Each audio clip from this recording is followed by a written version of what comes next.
നമസ്കാരം, ഞാൻ മൃണാൾ. ചെന്നൈയിൽ ഒരു നട്ടുച്ച. ഇത് പോണ്ടി ബസാർ.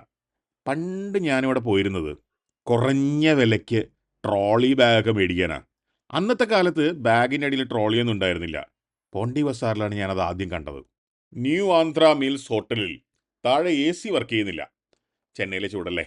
അപ്പം മുകളിലേക്ക് നടന്ന് കയറി എ സിയിലിരിക്കാം എന്ന് തീരുമാനിച്ചു. എ സി വല്ലാത്തൊരു പ്രലോഭനാണേ.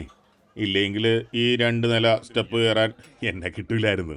ഇങ്ങോട്ടേക്ക് ഞങ്ങളെ അയച്ച ആളെ കൃത്യമായി പറഞ്ഞു തന്നിട്ടുണ്ട് എന്ത് ഓർഡർ ചെയ്യണമെന്ന്.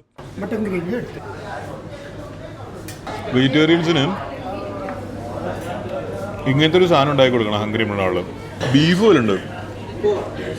ഇപ്പം എല്ലാവരും മറ്റേ സോയ ചങ്ക്സിൻ്റെ പുറകെയാണല്ലോ. ഇത് ജസ്റ്റ് ഉരുളക്കിഴങ്ങാ.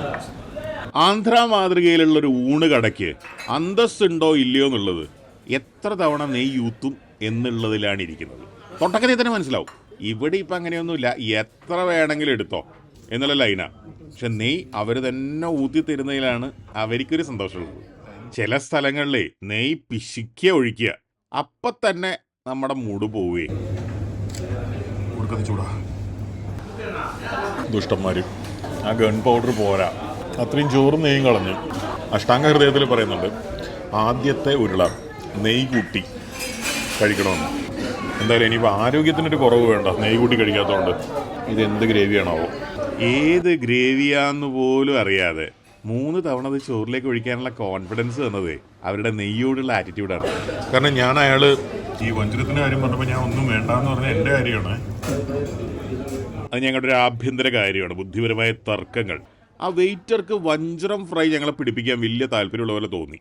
മീൻകറിയുടെ ഗ്രേവി നല്ല പുളി. താങ്ക്സ്. ഞങ്ങളുടെ ഉദ്ദേശം എന്ന് വെച്ച് കഴിഞ്ഞാൽ ആക്രമണം കാണിക്കേണ്ട, ഞാൻ കൊണ്ടുവന്ന് തന്നോളാം എന്നാണ്. ഈ ചിക്കൻ പുളിയാണ്.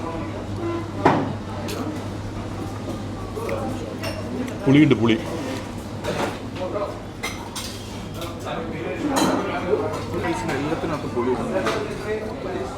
മെയിൻ സംഭവം ഇതിന് ആവശ്യത്തിൽ കൂടി എരിവില്ല എന്നുള്ളതാണ്.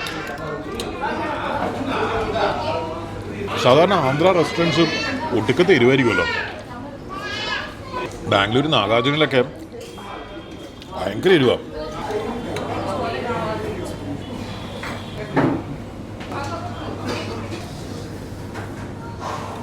ഈ ചിക്കൻ്റെ മസാലയില്ലേ, അതിൽ മട്ടൺ ഇട്ടതായിരുന്നു. അത് രണ്ടും കൂടെ ഒരുമിച്ച് മേടിക്കുമ്പോഴേ പ്രശ്നം വരുള്ളൂ, ഇല്ലെങ്കിൽ നമുക്ക് മനസ്സിലാവില്ലല്ലോ.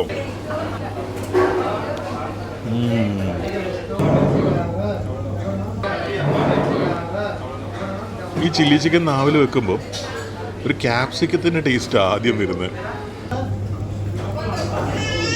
നമ്മൾ ഗൂഗിൾ മാപ്പിൽ നോക്കിയാൽ ഈ കടക്ക് 3 റേറ്റിംഗ് ഉള്ളൂ. പക്ഷേ എനിക്കിത് പറഞ്ഞു തന്ന ആൾ കൃത്യമായിട്ട് പറഞ്ഞു തന്നിരുന്നു എന്ത് ഓർഡർ ചെയ്യണം, അതിൻ്റെ കൂടെ എന്തൊക്കെ സൈഡ്സ് മേടിക്കണം കൃത്യമായിട്ട്. നമുക്ക് എപ്പോഴും ഒരാൾ പറഞ്ഞു തരേണ്ടാവുന്നത് നല്ലതാണ്. ഇവിടുത്തെ ഓർഡർ എടുക്കുന്ന ആൾ മാക്സിമം ശ്രമിച്ചത് നമ്മളെ കൊണ്ട് അയക്കൂറ ഫ്രൈ മേടിപ്പിക്കാനാണ്. അത് മിക്കവാറും ആ ഫ്രോസൺ അയക്കൂറയുടെ ആ സ്ലൈസ് പൊരിച്ച് എണ്ണയിൽ മുക്കി പൊരിച്ച് തന്നായിരിക്കും. നമുക്ക് പറഞ്ഞു തന്ന ആൾ കൃത്യമായിട്ടും ചില്ലി ചിക്കനും മറ്റേ ആന്ധ്ര ചിക്കനും ഓർഡർ ചെയ്യണമെന്ന് പറഞ്ഞുകൊണ്ട് ഇത്തിരി നെയ്യ് ഒഴിക്കാം. അങ്ങേര് മട്ടൻ പറഞ്ഞിരുന്നില്ല, മട്ടൻ നമ്മളായിട്ട് ഓർഡർ ചെയ്തതാ, അതുകൊണ്ടാണത് തൃപ്തികരമല്ലാതായത്. സാമ്പാറും നെയ്യും ഒടുക്കത്തെ ടേസ്റ്റ് കേട്ടോ. എനിക്ക് ഈ ഭക്ഷണം കഴിക്കുമ്പോൾ ആരെങ്കിലും ഇങ്ങനെ നോയിക്കൊണ്ടിരിക്കുന്നത് തീരെ ഇഷ്ടമല്ല. വെയിറ്റർ എന്തിനാണോ ഇങ്ങനെ നോക്കുന്നത്? ഞാൻ വല്ല മൃഗശാലയിൽ നിന്ന് രക്ഷപ്പെട്ട സിംഹം എന്ന് വിചാരിച്ചിട്ടുണ്ടാവും. അതോ കുരങ്ങൻ, അതോ ഉറങ്ങട്ടാൻ. അങ്ങേരിക്കുന്നു എന്നെ നോക്കിക്കൊണ്ടിരിക്കുക. ഭയങ്കര ഡിസ്റ്റർബൻസ് അത്.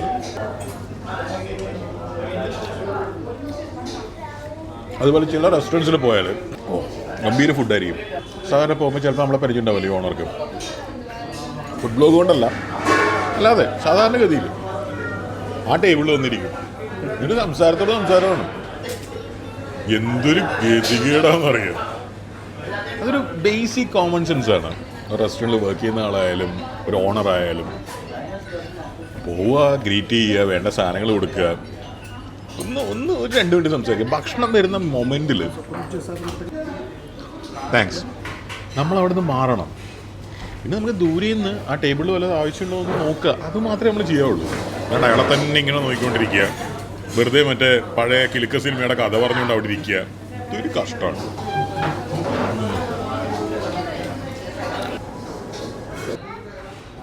മോഹൻലാലിൻ്റെ 2 ക്യാരക്ടേഴ്സ്, പക്ഷേ അതിൻ്റെ ടോട്ടാലിറ്റി എന്ന് പറയുന്നത് ആ റൈറ്ററുടെയും ആ സംവിധായകൻ്റെയും. ഇനി ഇപ്പോഴത്തെ പിള്ളേർ കിടിലാണ്, ഒന്നും മനസ്സിലാവാത്തൊരു കഥ പറയും.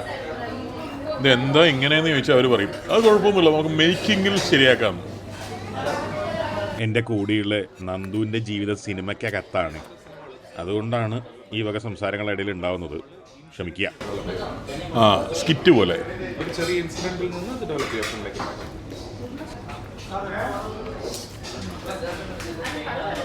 നെയ്യൊഴിച്ച് കഴിക്കുന്നത് നല്ല പരിപാടിയാണ്. പക്ഷെ ചിലപ്പോൾ ചെറുതായി ചത്തു, അത് മാത്രമേ ഉള്ളൊരു പ്രശ്നം. എൻ്റെ ഈ വീഡിയോയുടെ അടിയിൽ കമൻറ്റ് ചെയ്യുന്ന ആൾക്കാരുണ്ട്. അതായത് എൻ്റെ അച്ഛനും അമ്മയ്ക്കും ഭാര്യയ്ക്കും എൻ്റെ വളരെ വേണ്ടപ്പെട്ട സുഹൃത്തുക്കൾക്കും എന്നോട് ഇല്ലാത്ത രീതിയിൽ എന്നോട് സ്നേഹം കാണിച്ചുകൊണ്ട്, ചേട്ടാ കൊളസ്ട്രോൾ ചെക്ക് ചെയ്യണേ. എന്ത് പരിപാടിയാണെന്ന് എനിക്ക് ഒരു പിടിയിടുന്നില്ല. നിങ്ങളുടെ കൊളസ്ട്രോൾ എത്രയാ, ഇങ്ങനെ കഴിച്ചു കഴിഞ്ഞാൽ എന്തെങ്കിലും പറ്റും, ഇത് മനസ്സിലാക്കാനുള്ള ബുദ്ധി എനിക്കുണ്ട്. നിങ്ങൾ പറഞ്ഞിട്ട് വേണ്ട ഞാൻ അറിയാൻ. എന്ത് ചെയ്യുന്ന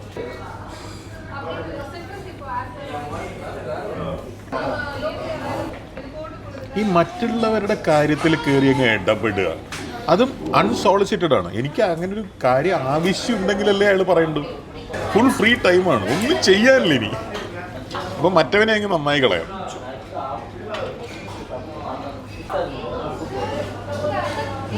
വെറുതെ അല്ല ഇതെടുത്തപ്പോൾ അയാൾ ഓടി വന്നത്.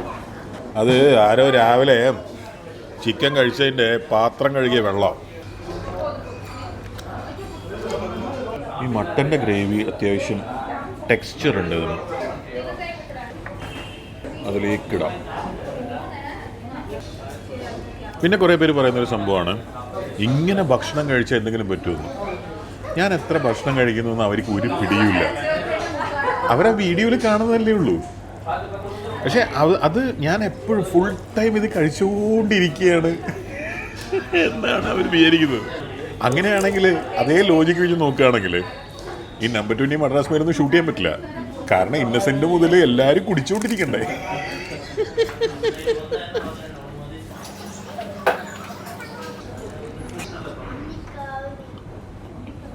മട്ടൻ്റെ ഗ്രേവിയും പോരാ. ഫ്രീ ആയിട്ട് തന്നിട്ടുള്ള സാധനങ്ങളെല്ലാം കുഴപ്പമാണ്. ആ വഞ്ചനം മീൻ മേടിച്ചിരുന്നേ തകർത്തേനെ.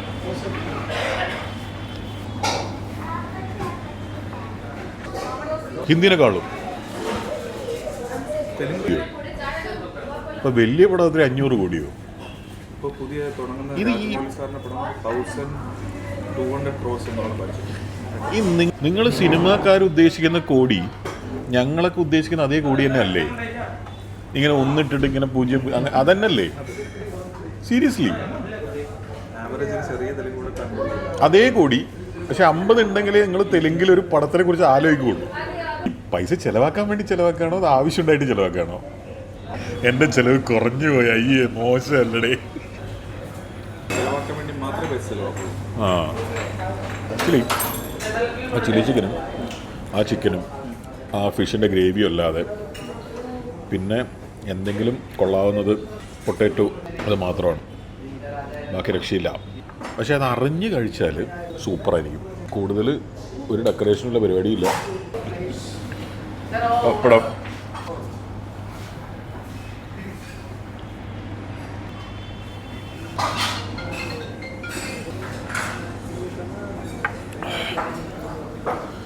രസത്തിലൊക്കെ ഒരു രസമില്ലാത്ത എന്തൊക്കെയോ ഇട്ടിട്ട് കൊള്ളാക്കിയിരിക്കാം.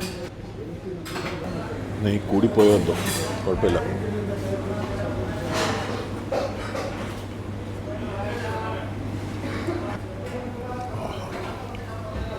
ആക്ച്വലി ചോറും നെയ്യും ചിക്കനും മതി. ഈ ചെന്നൈ ട്രിപ്പ് ഞാൻ അടുത്ത കാലത്ത് വർഷങ്ങളായി കണ്ടിട്ടുള്ള ഏറ്റവും ബെസ്റ്റ് ഫുഡി ക്ഷണിച്ചത് പ്രകാരമാണ്. അങ്ങനെയാണ് എവിടെ പോകണം, എന്ത് കഴിക്കണം ഒക്കെ തീരുമാനിക്കുന്നത്. ഇത് നിങ്ങൾക്ക് തീരുമാനിക്കാം കേട്ടോ. വെറുതെ വിളിച്ചാൽ മതി, ഞാൻ റെഡിയാണ്. പിന്നെ അടുത്ത് വരുന്ന സംഭവം, ഈ കാണുന്ന സംഭവം ഫ്രീ അല്ല. അത് ഫ്രീ ആയാലേ ചിലപ്പോൾ ഈ വീട് നിങ്ങളുടെയാണെന്ന് നിങ്ങൾക്ക് തോന്നിപ്പോവും. അതുകൊണ്ടാണ്